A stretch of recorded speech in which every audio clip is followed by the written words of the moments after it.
안녕하세요. 영어 독서를 취미로 하는 남자 아로하나입니다. 책을 읽고 글을 쓰고 영상도 이렇게 좀 찍어보면서 매일 좋아하는 게 무엇이고 잘하는 게 무엇인지 고민을 좀 하는 것 같습니다. 그런데 제가 정말 못하는 게 있더라고요. 뭔지 아시나요? 바로 지금 하고 있는 이런 편집입니다. 영상을 편집해보면서 센스가 참 중요하다는 생각이 요즘 많이 들고 있어요. 자막을 넣는다거나 뭐 조화로운 색을 찾거나 아니면 뭐 어울리는 이미지를 넣는 것 등등 편집은 어떻게 보면 가지고 있는 아이디어를 실체로서 나타내는 작업을 말하는 것 같습니다. 평범한 아이디어도 그럴싸하게 만드는 힘은 편집이고 대단한 아이디어도 별 볼일 없게 만드는 건 역시 편집의 힘인 것 같습니다. 뭐 아무튼 요즘엔 그런 생각을 하면서 지내고 있어요. 사람을 잘 못 만나는 게 약간 흠이기는 한데 그냥 뭐 제가 만든 결과물을 보는 낙으로 그냥 살고 있습니다. 저번 시간에는 어떻게 제가 전자책으로 영어 독서를 하게 되었는지를 제가 말씀드렸습니다. 내용을 좀 더 설명하기 전에 질문을 먼저 한번 살펴볼까요? 질문 15. 킨들은 없고 태블릿 PC가 있는데 그걸로 해도 되나? 자, 그럼 이번에 제가 어떻게 스마트폰에서 킨들로 오게 되었는지를 먼저 말씀을 드릴게요. 그리고 나서 위의 질문에 대한 제 생각을 이야기해 보겠습니다. 스마트폰으로 영어 독서를 하는 것은 의외로 크게 불편하지 않았어요. 물론 이걸로 계속 읽는다고 하면 뭐 불편할 수도 있겠지만 처음에는 분명 해볼 만한 시도였습니다. 제가 스마트폰으로 20권의 책을 읽을 수 있었던 비결은 다름 아닌 영환사전과 인터넷 덕분이었습니다. 모르는 단어는 즉각 찾을 수 있고 뭐 단어로도 이해가 되지 못하면 구글이나 유튜브를 통해 관련 정보를 바로 찾을 수 있다는 것에서 꽤 큰 만족감을 가져다 주었거든요. 그것뿐만 아니라 영어로 된 정보를 계속 접하게 해주는 유인을 가져다 주었습니다. 뭐 예를 들면 이런 식이에요. 스티브 잡스에 대한 전기를 그렇게 다 읽고 나서 유튜브에서 스티브 잡스를 그냥 영어로 한번 쳐봤어요. 그럼 그가 말한 내용이나 아니면 뭐 다른 사람이 그에 대한 평가를 영어로 하는 영상들이 나오거든요. 그럼 그 중에 그냥 아무거나 하나를 클릭해서 영상을 시청을 해봤습니다. 물론 영어로 말하는 영상을요. 역시 처음에는 다 알아듣지 못했어요. 하지만 그래도 책을 통해 관련 내용을 접할 수 있었기 때문에 영어가 띄엄띄엄 들리기 시작했습니다. 대충 무슨 말을 하는지 이해할 수 있었고, 그렇게 또 한글 자막이 아닌 영어 자막 또는 자막 없이 영상을 보는 날이 늘어갔습니다. 20권의 책을 거의 다 읽어갈 무렵, 그러니까 한 달이 조금 지나서였습니다. 스마트폰으로 읽는 불편함이 조금씩 눈에 거슬리기 시작했어요. 가장 큰 첫 번째는 역시 화면이었습니다. 아무리 스마트폰이 화면이 크다고는 하나, 그래도 책하고 비교할 수는 없잖아요. 글자도 가독성이 있게 해놨다고는 하나, 작은 크기에서 책을 읽는다는 것은 아무래도 지속하기가 힘들었습니다. 또 다른 문제점은 배터리였어요. 스마트폰으로 읽기 위해서는 화면을 계속 켜주어야 합니다. 하지만 아시다시피 그러면 배터리가 정말 빨리 닳아요. 그래서 어디를 갈 때 항상 충전기를 가지고 다녀야 했고 충전기가 없는 곳에서는 책을 읽기가 여간 불편했습니다. 전자책으로 읽는 것 자체가 문제가 되지는 않았어요. 저것들이 아무리 문제여도 전자책이 주는 편리함이 그걸 압도하고도 남았습니다. 어쨌든 이런 이유로 본격적으로 이북 단말기에 관심을 가지기 시작했습니다. 이제 책에 어느 정도 관심이 있다는 것을 확인했고 이왕 책을 읽을 거 좀 제대로 된 기기를 사서 읽고 싶은 마음이 컸으니까요. 이때 제 눈에 가장 크게 들어온 기기는 킨들과 태블릿 PC였습니다. 둘 다의 장단점이 명확했거든요. 사실 기기 자체의 편리함만 봤을 때는 태블릿 PC가 킨들을 사실 압도하고도 남습니다. 태블릿 PC, 즉 갤럭시 탭이나 아이패드 같은 경우는 사이즈가 원하는 사이즈별로 다 있고 속도도 빠르고 뭐 다양한 멀티태스킹 기능과 사전이 제공되는 게 가장 큰 장점으로 다가왔습니다. 반면 배터리와 가격 또 어찌 보면 지나치게 많을 수 있는 부가 기능이 또 단점으로 다가오기도 했어요. 여기서 저는 아이패드는 제외해버렸는데 이유는 워드와이즈 기능이 제공되지 않아서였습니다. 그렇다면 킨들의 장점은 무엇일까요? 킨들은 아무래도 아마존에서 만든 이북 단말기이다 보니 호환성만큼은 사실 의심할 필요가 없었어요. 뿐만 아니라 가격도 저렴했고 가장 큰 장점은 배터리가 정말 오래 가는 것이 특징이었습니다.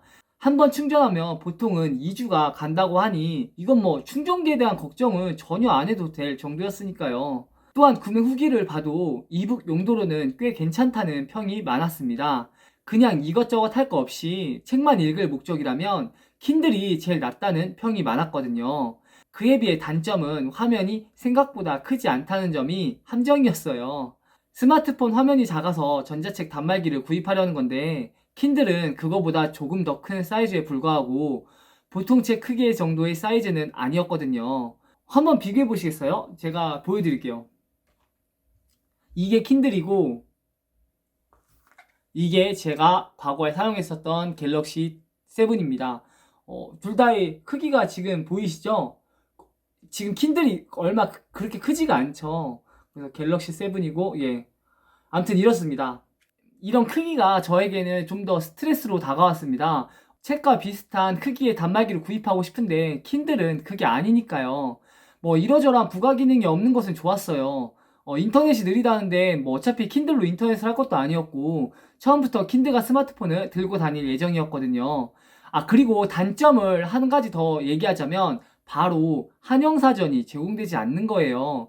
모르는 단어를 누르면 영영사전이 나오고 한영사전이 제공되지는 않았습니다. 물론 이건 태블릿 PC나 스마트폰도 똑같아요. 하지만 그것들에는 그냥 인터넷으로 한영사전을 들어가서 볼 수도 있잖아요. 뭐 속도도 굉장히 빠르고요.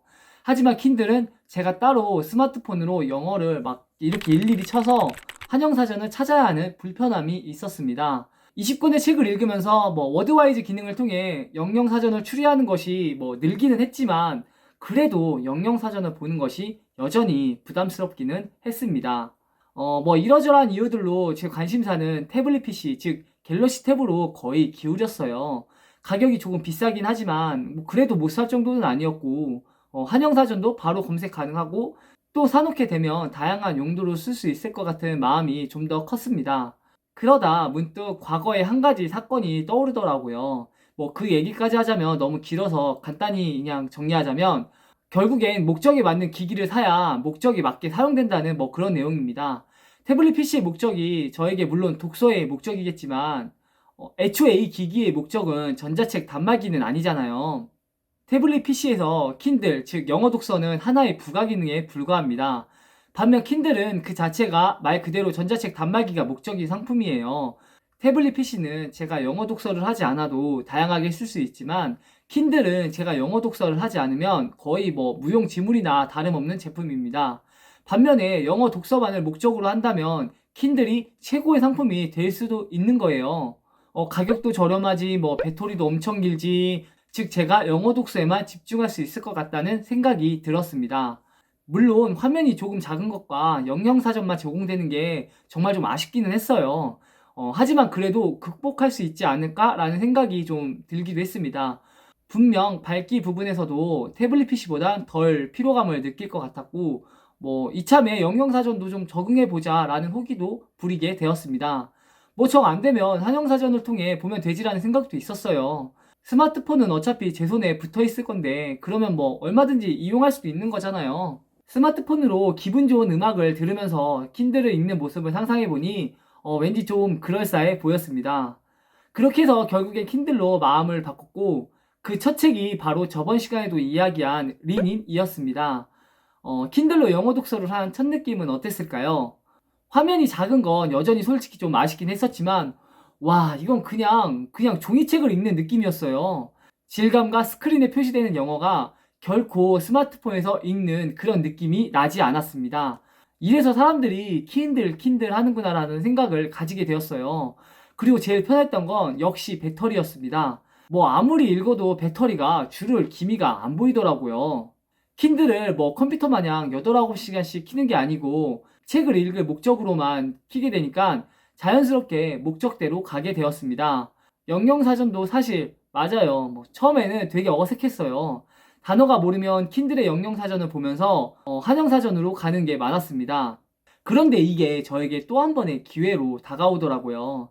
사실 스마트폰에서 모르는 단어가 나오면 영영사전보단 한영사전으로 바로 가는 경우가 제법 많았습니다. 하지만 킨들에서는 거의 영영사전을 먼저 찾아보고 한영사전으로 옮기는 경우가 많았어요. 왜냐고요? 한영사전으로 바로 가면 일일이 스펠링 치는 게 귀찮잖아요. 영영사전에서 어떻게든 유출을 해보고 진짜 안 되는 경우에만 정말 필요에 따라 한영사전을 찾게 되었습니다. 그런데 이게 또 다른 배움의 기회로 오게 된 거예요. 그건 제가 또 다음 시간에 말씀을 드리겠습니다. 아, 죄송합니다. 영상이 이렇게 또 길어졌어요.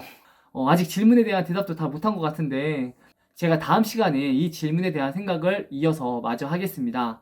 그럼 오늘도 시청해주신 여러분들께 진심으로 감사드리고 영상이 조금이라도 유익했다면 좋아요와 구독 좀 부탁드리겠습니다. 제발 좀 부탁드립니다. 그럼 나중에 또 봐요. 안녕!